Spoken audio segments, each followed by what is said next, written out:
नमस्कार मित्रांनो, मी आदित्य पवार आणि मिस्टेरियस महाराष्ट्र या आपल्या युट्यूब चॅनलवर तुमचे मनापासून स्वागत. मित्रांनो, हा आपल्या चॅनलवरील सर्वात पहिला व्हिडिओ आहे आणि स्वतः माझ्या मावस भावासोबत घडलेली ही घटना आहे. त्यामुळे व्हिडिओ पूर्ण बघा आणि तुम्हालाही तुमचे सत्य अनुभव आम्हाला सांगायचे असतील तर डिस्क्रिप्शनमध्ये आपला ईमेल दिलेला आहे, तिथून तुम्ही आमच्याशी कॉन्टॅक्ट करू शकता. आता येऊया आपल्या मूळ विषयाकडे. माझ्या मावस भावाचे नाव दिनेश असून त्याचा अनुभव हा पुढील प्रमाणे. माझे नाव दिनेश असून मी सातारचा रहिवासी आहे. साधारण 2020 मध्ये घडलेली ही घटना आहे. तेव्हा मी कॉलेजमध्ये होतो. माझे गाव सातारापासून साधारण 5 ते 6 किलोमीटर अंतरावर आहे.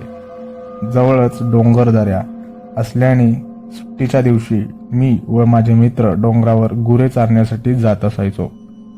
दिवसभर डोंगरावर गुरे चारून संध्याकाळी 5-5:30 पर्यंत घरी येणे असे आमचे रुटीन असायचे. असेच एक दिवस मी आणि माझा एक मित्र सागर आम्ही दोघे डोंगरावर गेलो. गुरांना चरण्यासाठी सोडून आम्ही दिवसभर मजा करायचो. पण त्या दिवशी काहीतरी विचित्रच घडलं, ज्याने आजवर आमच्या मनावर घाव केलाय. संध्याकाळची वेळ झाली.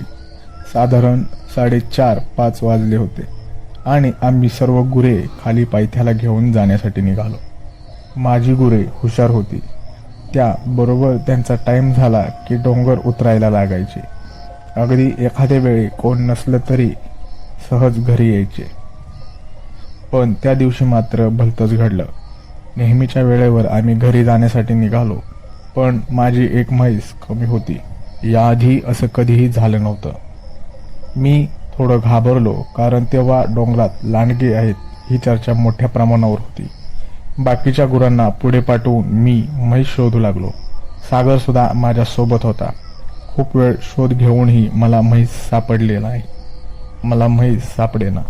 आता अंधार पडू लागला होता, पण घरच्यांच्या भीतीपुढे दुसरं काही कळत नव्हतं. या सगळ्यात भरपूर वेळ झाला होता. तब्बल 3 तास आम्ही फिरलो, पण म्हैस कुठेच सापडेना. आता घडत अंधार पण झाला होता, म्हणून घरी जाऊन मोठी बॅटरी आणू आणि डोंगराच्या अजून वरच्या बाजूला जाऊ असे ठरवून आम्ही खाली निघालो. संपूर्ण काळोखात फक्त आमच्या मोबाईलची टॉर्च घेऊन आम्ही खाली उतरत होतो. मला जवळच्या खाणीतून म्हशीचा आवाज आला. बऱ्याच वर्षांपूर्वी त्या खाणीतून मुरुम काढण्याचे काम चालायचे, पण कालांतराने ते बंद झाले. आता फक्त तिथे मोठाले दगड शिल्लक आहेत. मी लगेच पळत आवाजाच्या दिशेने गेलो. थोड्याच अंतरावर गेल्यावर सागरने मला मागून जोरात खेचले. तेव्हा मी अक्षरशः स्तब्ध झालो, कारण तेव्हा आम्ही खाणीच्या वरच्या ठिकाणी होतो आणि आवाजाच्या दिशेने मी पळत असताना सागरने मला मागे खेचले नसते तर खाणीच्या टोकावरून मीच खाली पडलो असतो. त्यावेळी सागरने माझा जीवच वाचवला. नंतर सावकाश आम्ही खाली जाऊन सगळीकडे पाहिले, पण आम्हाला काहीच सापडले नाही. तोवर बहुतेक सागरच्या मनात इथे काहीतरी वेगळं घडतंय याची शंका होती. त्याने लगेच मला पुढे घालून आपण घरी जाऊ आणि नंतर परत येऊया असे सांगून मला ओढू लागला. पण मला काही चैन पडेना. यावर सागर मला एवढंच बोलला की आज काय आहे तुला माहीत आहे का? तर आज अमावस्या आहे. एवढंच बोलून तो रस्त्याने पळत सुटला. मला काहीही समजत नव्हतं आणि मीही त्याच्या मागे पळत सुटलो. कसं बसं आम्ही घरी गेलो, पण पुढे जे घडणार होतं त्याची मला कल्पना नव्हती. घरी जातानाच मला थोडं ताप आल्यासारखं वाटू लागलं. घरी गेल्यावर जेमतेम 5 मिनिटेच मी नीट होतो, पण नंतर अचानकच मला थंडी वाजू लागली आणि अंग तव्यासारखे गरम वाटू लागले. त्यामुळे कुणालाही काही न बोलता मी बेडवर झोपलो. पण खरा खेळ तर आता सुरू झाला होता हे मला माहीत नव्हते. थंडी एवढी वाजत होती की 2 ब्लँकेट अंगावर घेऊन सुद्धा मला स्थिर वाटत नव्हते. मी तोंडावर घेतले तर मला असा भास झाला की एक माणूस माझ्याकडे बघून हसत आहे आणि माझा गळा दाबण्यासाठी त्याचा हात पुढे घेत आहे. मी घाबरून पटकन तोंडावरचे काढले. घरचे ही त्यावर जरा दचकले, पण पुन्हा तोच भास सलग 3 वेळा मला झाला. आता घरच्यांनाही थोडी भीती वाटू लागली होती. तेवढ्यात घरचा दरवाजा वाजला. मला आवाज आला म्हणून मी आईला कोणतरी आलंय, दार उघड असं सांगितलं. पण दार उघडून पाहिले तर बाहेर कोणीच नव्हते. आणि परत 2 मिनिटांनी मला दरवाजाचा पुन्हा आवाज आला.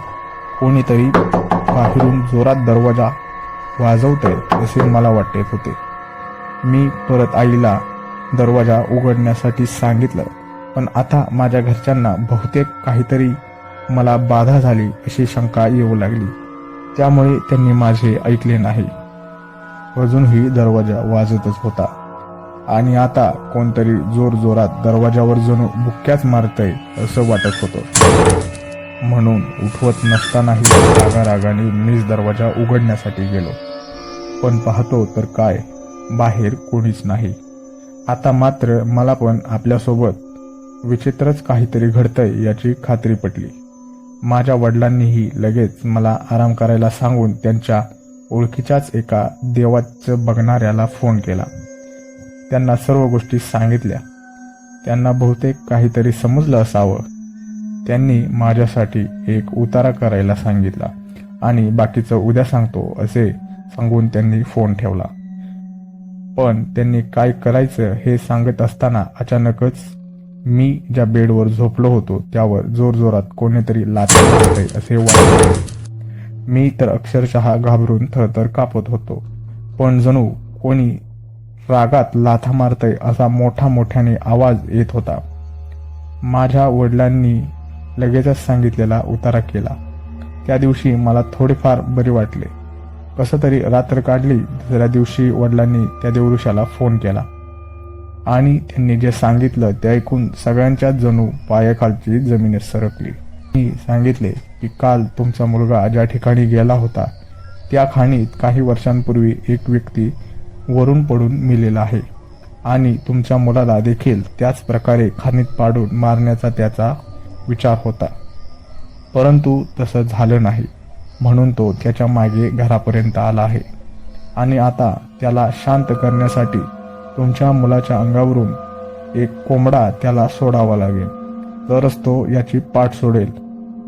हे सगळं ऐकून मला रात्री घडलेली घटना आठवली की म्हशीच्या आवाजाच्या दिशेने पळत असताना सागरने मला खेचले नसते तर मी खरोखरच खाणीत पडलोच असतो. साधारण 10 वाजता कोंबडा वगैरे सोडून आमचे वडील घरी आले. तोपर्यंत काय माहीत कसे पण माझा ताप पूर्णपणे गेला होता. मला अगदी काही झालंच नाही असे वाटू लागले. तेव्हा कुठे माझ्या जीवात जीव आला. आणि मग मी कालची सगळी घटना घरात सांगितली. तेव्हा माझे वडील व त्यांचा मित्र पुन्हा डोंगरावर म्हैस शोधण्यासाठी गेले असता आमच्याच शेजारील गावातील दुसऱ्या गुराख्याकडे ती म्हैस चुकून गेली होती. म्हैस तर सापडली, पण तो दिवस माझ्या आयुष्यातील असा दिवस होता तो मी या जन्मात तरी विसरू शकणार नाही. त्या रात्री ते रखरखणारे डोळे जणू निखाऱ्यासारखे मला गिळण्यासाठी उभे आहेत असे मला वाटत होते. बेडवर पडणाऱ्या त्या लाथांचा आवाज जणू काही मला जीवे मारण्यासाठीच कोणी आलेला आहे असं मला भासवत होता. आणि तेव्हापासून आजपर्यंत मी त्या ठिकाणी कधीही गेलो नाही आणि इथून पुढेही कधी जाणारही नाही, कारण तेवढी हिंमत आता माझ्यात नाही राहिली. तर मंडळी, हा होता माझ्या सख्या मावस भावाचा अनुभव. तुमचे पण असे काही अनुभव असतील तर आम्हाला ईमेलवर कॉन्टॅक्ट करा आणि हा अनुभव कसा वाटला ते कमेंटमध्ये सांगा. आणि व्हिडिओ आवडला असेल तर लाईक करा, शेअर करा. आपण भेटूया पुढील व्हिडिओमध्ये. तोपर्यंत काळजी घ्या.